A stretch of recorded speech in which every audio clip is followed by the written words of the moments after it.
ஓம் சாந்தி. 15/7/2024 காலை முரளி பாப்தாதா மதுபன். சாராம்சம். இனிய குழந்தைகளே, சரீர உணர்வு என்றால் அசுர நடத்தை என்று அர்த்தமாகும். அதை மாற்றி தெய்வீக நடத்தையை கிரகியுங்கள். நீங்கள் ராவணனின் சிறையிலிருந்து விடுவிக்கப்படுவீர்கள். கேள்வி: ஒவ்வொரு ஆத்மாவும் அவருடைய பாவச் செயல்களுக்காக எவ்வாறு தண்டனையை அனுபவம் செய்கின்றார்? அதிலிருந்து விடுவிக்கப்படுவதற்கான வழிமுறை யாது? பதில்: ஒவ்வொருவரும் அவருடைய பாவச் செயல்களுக்காக கருப்பையாகிய சிறையில் தண்டனையை அனுபவம் செய்வதுடன், இரண்டாவதாக அவர் ராவணனின் சிறையில் பலவிதமான துன்பத்தையும் பெறுகின்றார். இச்சிறையிலிருந்து உங்களை விடுவிப்பதற்கு பாபா வந்துள்ளார். அவற்றிலிருந்து விடுவிக்கப்பட்டிருக்கும் பொருட்டு நீங்கள் பண்பாடுடையவர்களாக ஆக வேண்டும். ஓம் சாந்தி. தந்தை இங்கு அமர்ந்திருந்து நாடக திட்டத்திற்கேற்ப விளங்கப்படுத்துகின்றார். தந்தையே வந்து உங்களை ராவணனின் சிறையிலிருந்து விடுவிக்கின்றார். ஏனெனில் அனைவருமே பாவாத்மாக்களாகிய குற்றவாளிகள் ஆவார்கள். ஏனெனில் உலகம் முழுவதிலும் உள்ள மனித ஆத்மாக்கள் அனைவரும் குற்றவாளிகள் ஆதலால் அவர்கள் ராவணனின் சிறையில் உள்ளதுடன், அவர்கள் தங்கள் சரீரங்களை நீங்கும் பொழுது அவர்கள் கருப்பை சிறைக்குள் செல்கின்றார்கள். தந்தை வந்து உங்களை இரு சிறைகளிலிருந்தும் விடுவிக்கின்றார். பின்னர் அரை கல்பத்திற்கு நீங்கள் ராவணனின் சிறைக்கோ அல்லது கருப்பை சிறைக்கோ செல்ல மாட்டீர்கள். நீங்கள் செய்யும் முயற்சிக்கேற்ப தந்தை படிப்படியாக உங்களை ராவணனின் சிறையிலிருந்தும் கருப்பை சிறையிலிருந்தும் அகற்றிக் கொண்டிருக்கின்றார் என்பது உங்களுக்கு தெரியும். ராவண ராஜ்யத்தில் நீங்கள் அனைவரும் குற்றவாளிகள் என்று தந்தை உங்களுக்கு கூறுகின்றார். பின்னர் ராமராஜ்யத்தில் அனைவரும் பண்பாடுடையவர்கள் ஆவார்கள். அங்கு தீய ஆவிகள் எவற்றினதும் செல்வாக்கு கிடையாது. சரீரத்தின் அகங்காரம் உள்ள பொழுது ஏனைய தீய ஆவிகளும் வருகின்றன. இப்பொழுது குழந்தைகளாகிய நீங்கள் ஆத்ம உணர்வுடையவர்களாக ஆகுவதற்கு முயற்சி செய்ய வேண்டும். நீங்கள் அவர்களைப் போன்று லக்ஷ்மியும் நாராயணனும் ஆகும் பொழுது மாத்திரம் நீங்கள் தேவர்கள் என அழைக்கப்படுவீர்கள். நீங்கள் இப்பொழுது பிராமணர்கள் என அழைக்கப்படுகின்றீர்கள். ராவணனின் சிறையிலிருந்து உங்களை விடுவிப்பதற்காக தந்தை வந்து உங்களுக்கு கற்பிப்பதுடன் சீர்கெட்டுள்ள அனைவருடைய நடத்தையையும் சீர் செய்கின்றார்.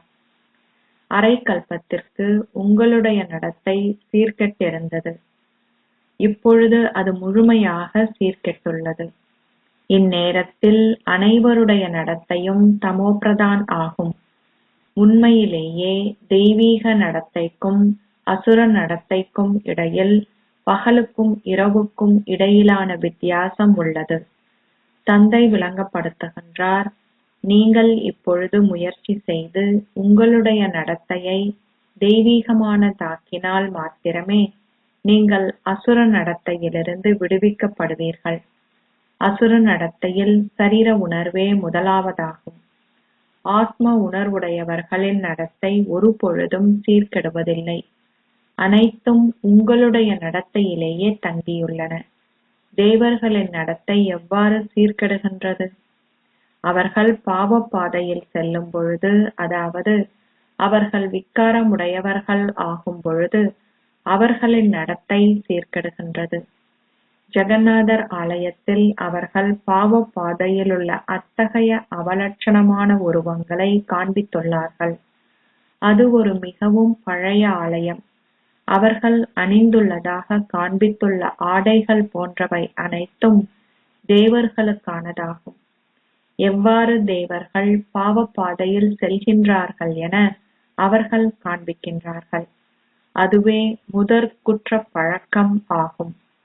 அவர்கள் காமச்சிதையில் ஏறி பின்னர் படிப்படியாக மாற்றமடைகையில் முழுமையாக அவலட்சணமாகுகின்றார்கள். முதலில் அவர்கள் சத்திய யுகத்தில் உள்ள பொழுது அவர்கள் முழுமையாகவே அழகானவர்கள் ஆவார்கள். பின்னர் இரு கலைகள் குறைவடைகின்றன. திரேதாயுகம் ஸ்வர்க்கமென அழைக்கப்பட முடியாது, அது பாதி ஸ்வர்க்கமாகும். ராவணன் வரும்பொழுது மாத்திரமே உங்கள் மீது துருப்பிடிக்க ஆரம்பிக்கின்றது என தந்தை விளங்கப்படுத்தியுள்ளார். நீங்கள் இறுதியில் முழுமையான குற்றவாளிகள் ஆகுகிறீர்கள். நீங்கள் இந்நேரத்தில் 100% குற்றவாளிகள் என கூறப்படுவீர்கள்.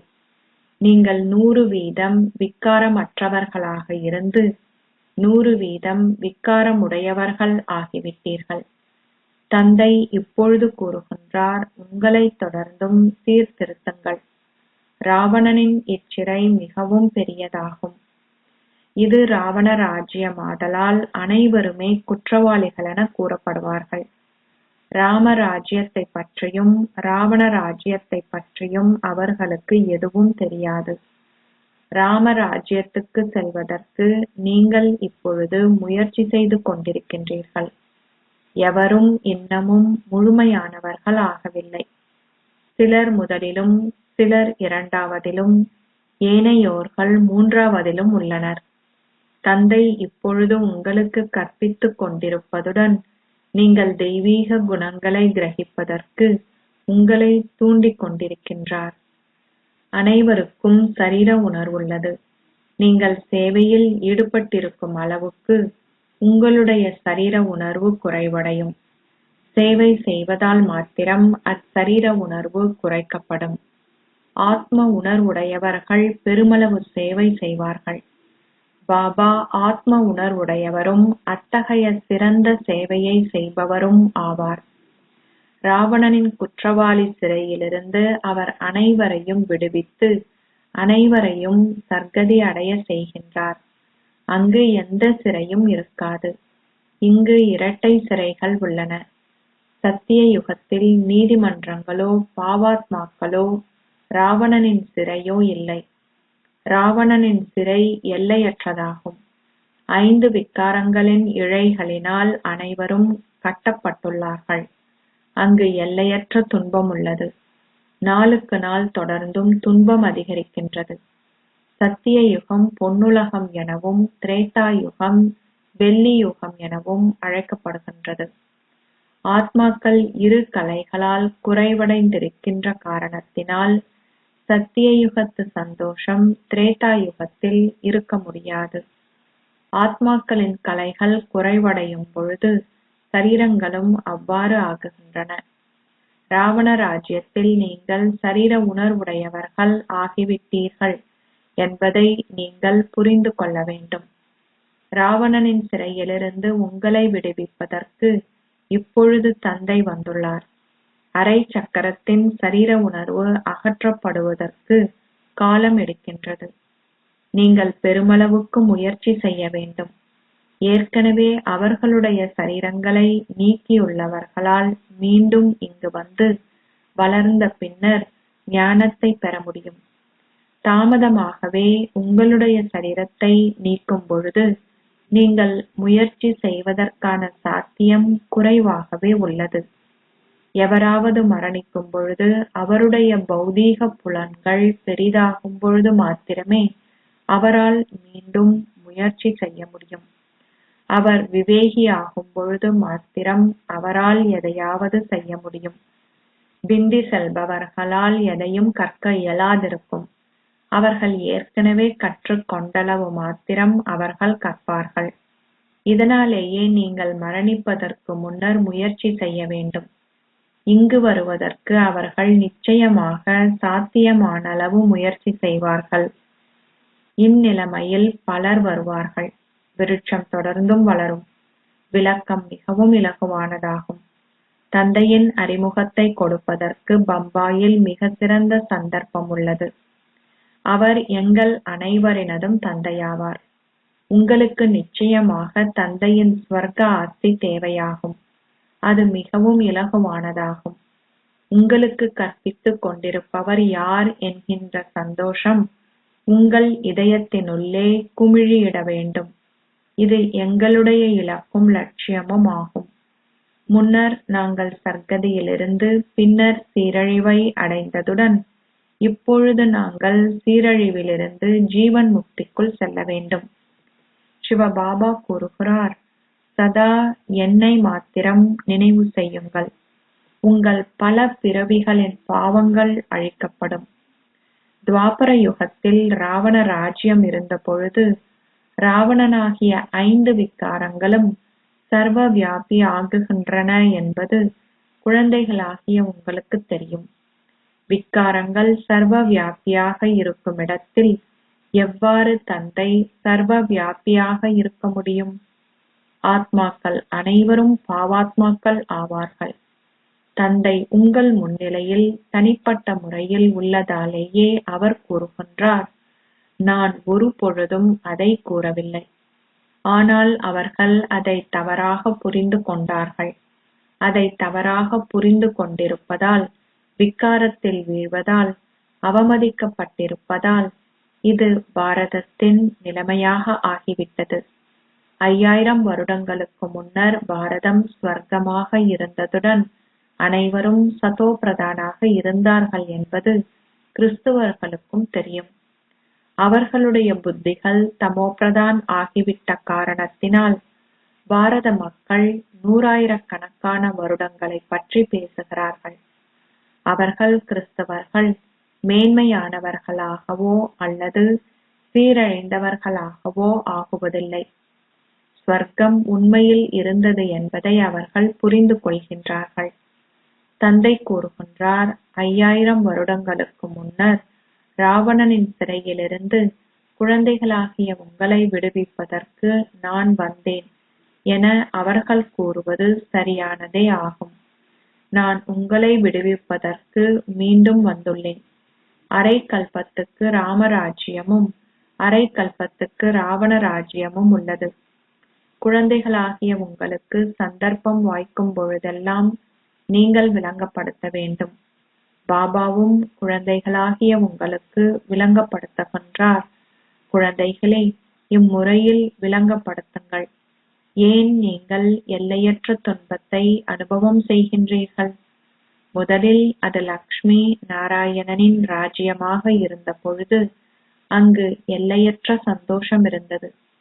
அவர்கள் நற்குணங்கள் அனைத்தாலும் நிரம்பியவர்களாக இருந்தார்கள்.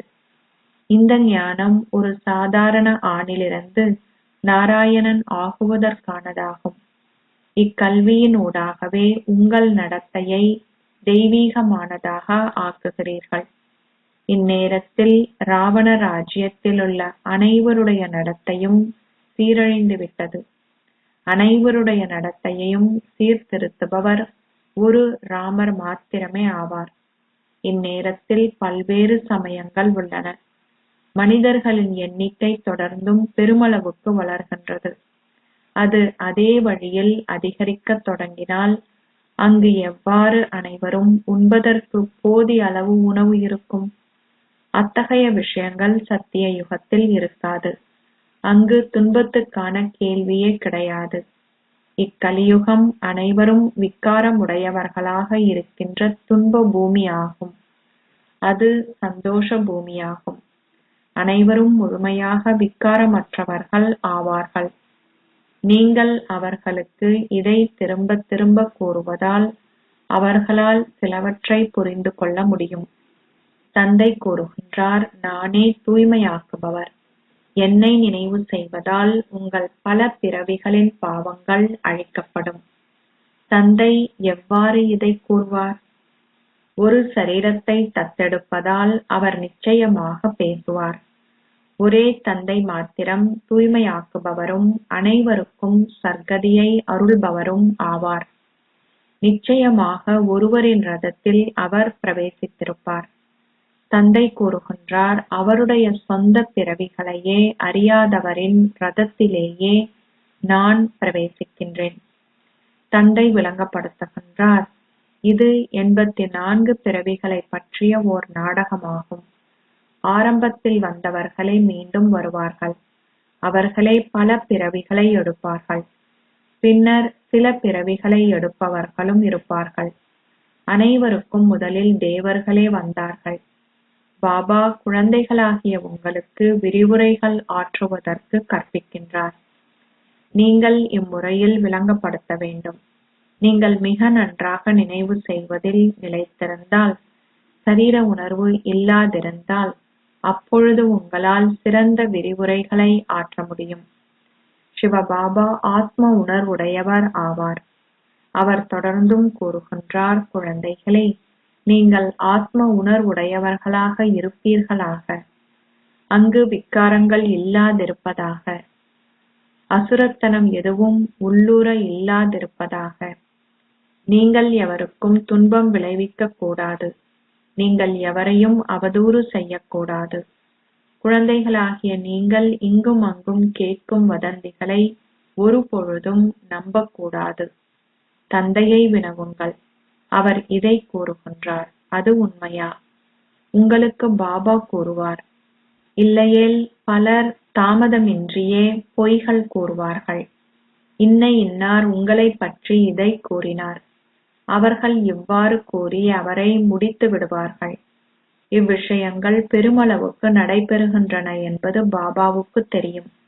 அவர்கள் தவறான கதைகளை கூறி பின்னர் ஏனையோர்களின் இதயங்களை பாழாக்குகின்றார்கள்.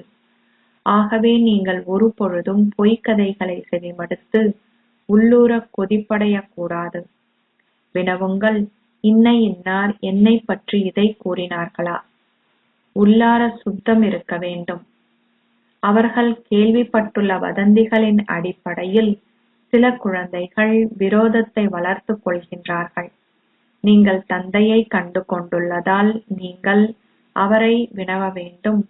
பிரம்ம பாபா மீதும் எந்த நம்பிக்கையையும் கொண்டிராத பலர் உள்ளார்கள். அவர்கள் சிவபாபாவையும் மறக்கின்றார்கள். தந்தை அனைவரையும் மேன்மையானவர்கள் ஆக்குவதற்கு வந்துள்ளார். அவர் அனைவரையும் பெருமளவு அன்புடன் ஈடேற்றுகின்றார். நீங்கள் கடவுளின் வழிகாட்டல்களை பெற்றுக்கொள்ள வேண்டும். நீங்கள் நம்பிக்கை கொள்ளவில்லையானால் நீங்கள் வினவ மாட்டீர்கள். நீங்கள் ஒரு பதிலை பெறவும் மாட்டீர்கள். தந்தை உங்களுக்கு விளங்கப்படுத்திக் கொண்டிருப்பது என்ன என்பதை நீங்கள் கிரகிக்க வேண்டும். குழந்தைகளாகிய நீங்கள் உலகில் அமைதியை ஸ்தாபிப்பதற்கு கருவிகளாகிவிட்டீர்கள். தந்தை ஒருவரினுடையதைத் தவிர எவருடைய வழிகாட்டல்களும் மேன்மையானதாக இருக்க முடியாது. அதி மேன்மையான வழிகாட்டல்கள் கடவுளினுடையவை ஆகும். அவரிடமிருந்தே நீங்கள் அத்தகையதோர் உயர்ந்த அந்தஸ்தையும் பெறுகின்றீர்கள். தந்தை கூறுகின்றார், உங்களுக்கு நன்மை செய்து ஓர் உயர்ந்த அந்தஸ்தை கோருங்கள். மகாரத்திகள் ஆகுங்கள். நீங்கள் கற்காது விடின் நீங்கள் என்ன அந்தஸ்தை பெறுவீர்கள்? இது ஒவ்வொரு கல்பத்துக்குமான விஷயமாகும். சத்திய யுகத்திலுள்ள பணிப்பெண்களும் சேவகர்களும் வரிசைக்கிரமமானவர்கள் ஆவார்கள். உங்களை மேன்மையானவர்கள் ஆக்குவதற்கு தந்தை வந்துள்ளார். ஆனால் நீங்கள் கற்காது விடின் நீங்கள் என்ன அந்தஸ்தை கோருவீர்கள்? பிரஜைகள் மத்தியிலும் உயர்ந்த அந்தஸ்தும் தாழ்ந்த அந்தஸ்தும் உள்ளன. இது புத்தியினால் புரிந்து கொள்ளப்பட வேண்டும். தாங்கள் எங்கு சென்று கொண்டிருக்கின்றார்கள்? தாங்கள் மேன்மையானவர்களாகவா அல்லது சீரழிந்தவர்களாகவா ஆகிக் கொண்டிருக்கின்றார்கள் என்பது மக்களுக்கு தெரியாது. தந்தை வந்து குழந்தைகளாகிய உங்களுக்கு விளங்கப்படுத்துகின்றார். முன்னர் நீங்கள் சத்திய திரேதா யுகங்களில் இருந்தீர்கள். இப்பொழுது நீங்கள் கலியுகத்தில் இருக்கின்றீர்கள். இந்நேரத்தில் மனிதர்களே உண்கின்றார்கள். இவ்விஷயங்கள் அனைத்தையும் மனிதர்கள் புரிந்து கொள்ளும் பொழுது மாத்திரம் அவர்களால் ஞானம் என்றால் என்ன என்பதை புரிந்து கொள்ள முடியும். சில குழந்தைகள் ஒரு செவியால் செவிமடுத்து மற்றைய செவியினூடாக அதை வெளியே விடுகின்றார்கள். சிறந்த நிலையங்களிலுள்ள சிறந்த குழந்தைகள் ஒரு குற்றப்பார்வையை கொண்டிருக்கின்றார்கள். அவர்கள் நன்மை, இழப்பு, கௌரவம் போன்றவற்றைப் பற்றி கவனம் செலுத்துவதில்லை. குற்றப்பார்வையே பிரதான விஷயமாகும். தந்தை விளங்கப்படுத்துகின்றார், காமமே மிக பெரிய எதிரி. அதை வெற்றி கொள்ளும் பொருட்டு நீங்கள் உங்களுடைய தலையை பெருமளவுக்கு அடித்துக் கொள்ள வேண்டியுள்ளது. தூய்மையே பிரதான விஷயமாகும். அதன் காரணமாக பெருமளவு சண்டை ஏற்படுகின்றது. தந்தை கூறுகின்றார், காமமே மிகப்பெரிய எதிரி. அதை நீங்கள் வெற்றி கொள்ளும் பொழுது மாத்திரம் நீங்கள் உலகை வெல்பவர்கள் ஆகுவீர்கள். தேவர்கள் முற்றிலும் விக்காரமற்றவர்கள் ஆவார்கள். நீங்கள் மேலும் முன்னேறுகையில் நீங்கள் அனைத்தையும் புரிந்து கொள்வீர்கள். ஸ்தாபனை நடைபெற்றிருக்கும். அச்சா, இனிமையிலும் இனிமையான அன்புக்குரிய, எப்போதோ தொலைந்து இப்போது கண்டுபிடிக்கப்பட்டிருக்கும் குழந்தைகளுக்கு உங்கள் தாய் தந்தையாக இருக்கும் பாப் தாதாவின் அன்பும் நினைவுகளும் காலை வந்தனங்களும். ஆன்மீக தந்தை ஆன்மீக குழந்தைகளுக்கு நமஸ்தே சொல்கிறார். ஆன்மீக குழந்தைகள் ஆன்மீக தந்தைக்கு நமஸ்தே சொல்கின்றனர்.